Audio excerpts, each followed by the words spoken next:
நடந்து முடிஞ்ச group 4 exam sir, உங்களுடைய கருத்து? அது ஒரு அட்டர் ஃப்ளாப் எக்ஸாம்.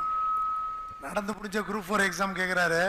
அது ஒரு ஃப்ராடு எக்ஸாம், அது ஒரு டுபாக்கூர் எக்ஸாம். அதை என்னது, அதை கேன்சல் பண்ணணும், உடனே நடத்தணும்.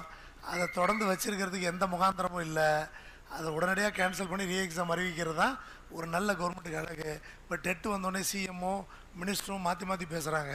குரூப் 4க்காக ஏன் சிஎம் பேசலை? டெட்டு 1 லட்சம் பேர் தாங்கிறாங்க, நம்ம எத்தனை 20 லட்சம் பேர் குரூப் 4. இந்த வர எக்ஸாம்பிள் 20 லட்சம் பேர், டெட்டால் பாதிக்கிறவங்க 1 லட்சம் பேர்ன்றாங்க. அதுக்கு சிஎம்மும் பேசுகிறாரு, திராவிட மாடல் அரசு உங்களை கைவிடவே விடாது, 1 லட்சம் ஆசிரியர்களும் தைரியமாக நம்பிக்கையோடு இருக்கின்றாங்க. அப்போ 20 லட்சம் குரூப் 4 எழுதினவங்களோட நிலைமை, அப்போ இவங்களை மட்டும் ஏன் கிள்ளிக்கிரியாக பார்க்குறாங்கன்னு தெரியல. நான் தான் சொல்கிறேன், குரூப் 2 எழுதாம மூட்டினா அவங்க அவங்க கவனம் நம்ம பக்கம் திரும்பும். அந்த 1 லட்சம் ஆசிரியர்கள் ஏற்கனவே சம்பளம் வாங்கிட்டு இருக்கவங்க, அவங்கள காப்பாற்றுறாங்களாம். அடுத்த வேலை சோத்துக்கே வழி இல்லாமல் இருக்க நமக்கு எங்கேயாவது வேலைக்கு போகிறோமா? ஒன்றும் இல்லை, இனிமேல் தான் வேலைக்கே போகிறோம். அப்போ நம்ம எதிர்காலத்தை பற்றி அவங்க ஏன் கண்டுக்க மாட்டாங்க? டெட்டுக்கு 1 லட்சம் பேருக்கு துள்ளி குதிக்கிறாங்க, 2 பேருமே. எஜுகேஷன் மினிஸ்டரும் துள்ளி குதிக்கிறாரு, சிஎம்மும் துள்ளி குதிக்கிறாரு. நமக்கு இவ்வளோ பேர் படிக்கிறோம், அவங்களுக்கு இது இவ்வளோ பேர் எழுதுறாங்களேன்னு தெரியாமல் இருக்கா, என்ன எதுன்னே தெரிய மாட்டேது. காசு வருதில்ல, 100 ரூபா 150 ரூபா கட்டும்போது அவங்களுக்கு காசு போகுதில்ல. ஏதா இவ்வளோ கோடின்னு கேட்டால் சொல்லியிருப்பாங்கல்ல, குரூப் 4 தான் கட்டியிருக்காங்க இவ்வளோ பணம்னு. அப்போ கூட அது தெரியாமல் இருக்கும். அப்போ இது என்ன, இன்னும் அவங்க இதில் கவனம் சரியாக, இதில் தான் நம்ம அந்த அரசியலுக்கு வரணும்லாம் நமக்கு தோணுது. இதெல்லாம் ரொம்ப டூ மச் இல்லை. வேறு எதுக்காகவும் நம்ம அரசியலுக்கு வர வேண்டாம். எதுக்கு வந்தால் வரலாம்? இளைஞர்கள் முன்னேற்றம், இளைஞர்கள் முன்னேற்றம். இப்போ நீ யோசிச்சு பாரு, எல்லோரும் 20லேருந்து 25 வயசுக்குள்ளே பெரும்பாலும் இருக்கீங்க. இப்போ நீங்கள் ஏதாவது இப்போ எங்கே வேலை செஞ்சுட்டு தானே இருக்கணும்.